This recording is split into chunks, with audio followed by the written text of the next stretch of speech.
756.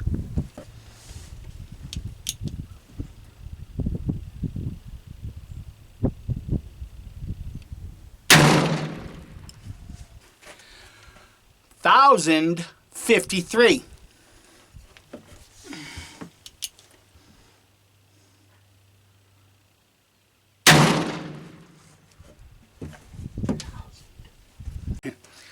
$48.45. That's obviously no good.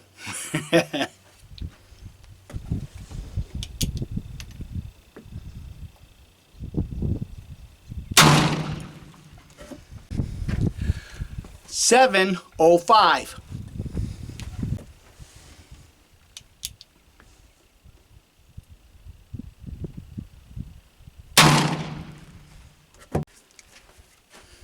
$6.09.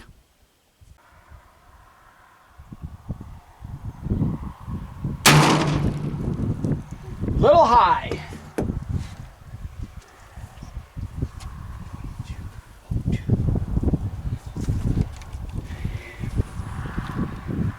Well, that number's no good.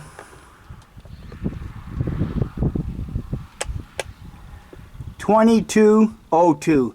So you guys are probably wondering what that's all about. Before I give you the full context of all of this, I want to thank all of my new subscribers for subscribing, joining in on these conversations, and also for the subscribers that have been with me for a while. Thank you also for participating and joining in on these conversations. So, Remington, well, this is Pieta's version of the Remington 1858, and yes, I know it's the Sheriff's model, the 5.5-inch barrel. The purpose of this video actually goes back 3 years ago. If you scroll back on this channel, 3 years ago, well, come December 2024, it'll be 3 full years. I did a video shooting this revolver with a cylinder that I had loaded at that time for 3 years. And my intended purpose was to see if all 6 shots would go off. And they did. Now, what I did at the time, since I did not have a chronograph, I took some 2x6s and I bound them together, and I put 2 shots into one series of blocks with the cylinder that I had loaded for 3 years. Then I turned around, put a fresh load in it, and in another series of blocks I put 2 more rounds in it, and then all the other subsequent shots went into the dirt embankment.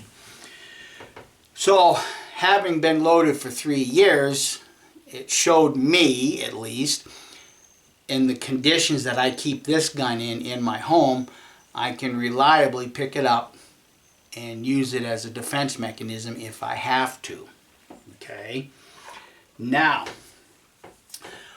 when I did that video, got a couple of commenters underneath saying that it really wasn't a good test because I didn't shoot it through a chronograph, and over time these charges will lose power.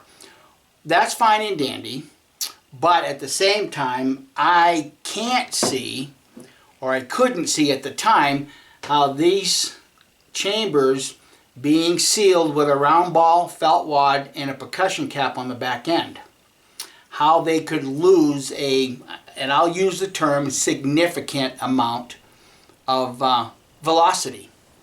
Okay? Now,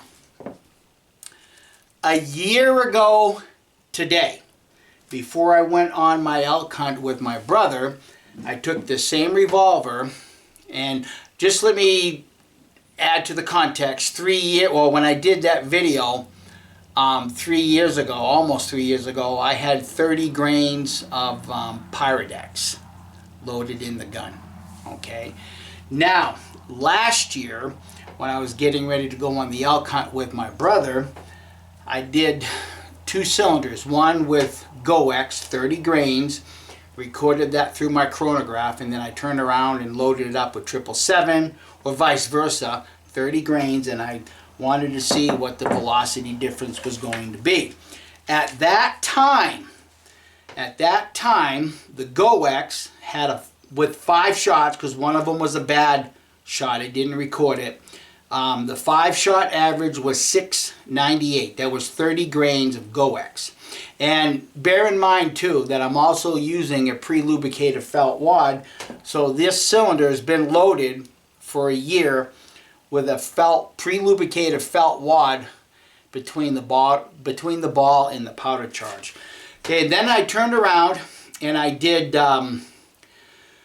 30 grains of 777, and I managed to get 6 shots with that, and I got an overall average of 895, with the highest shot being 1,000 feet per second and the lowest being 729. Okay, now, as I said, a year ago, I decided to load all of my cylinders. I have 3 cylinders for this revolver. Let me get this one out here. And the remaining 2 cylinders are charged with 30 grains of 777. And I think you guys have figured out right now. Next year, the end of August, I will be shooting this cylinder to see how much velocity has been lost and what the significant difference is. And then a year after that will be the 3rd cylinder.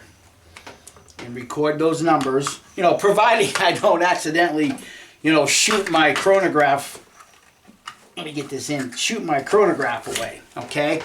But as you guys saw, all 6 shots went off, okay?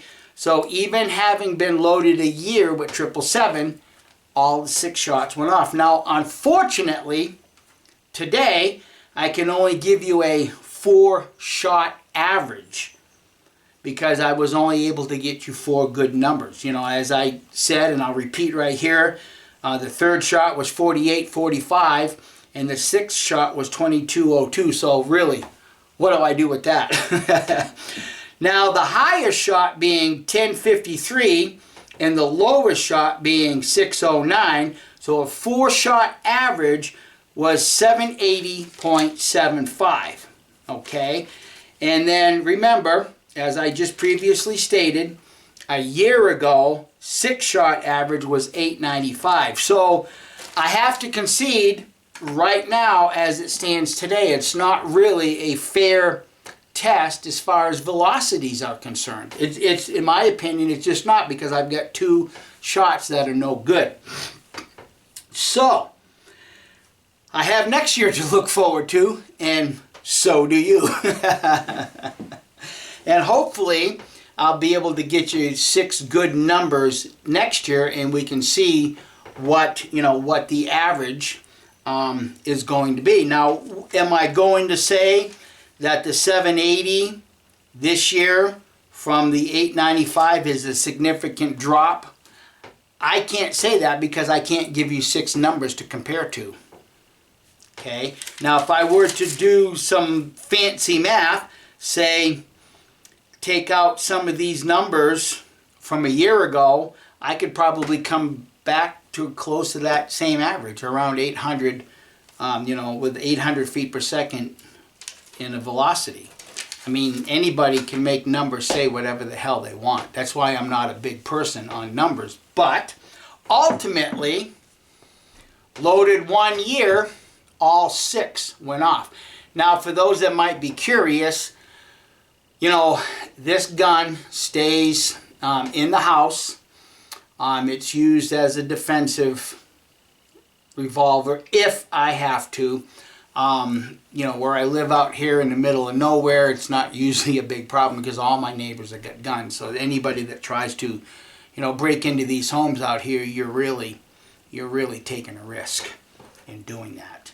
So anyhow, friends, that's all I have to say about that. I want to thank everybody for watching, and if you found this information useful, I hope you'll give it a thumbs up. And I also hope that you will be willing to share this with your bestest of buds. Everybody have a great day. Bye.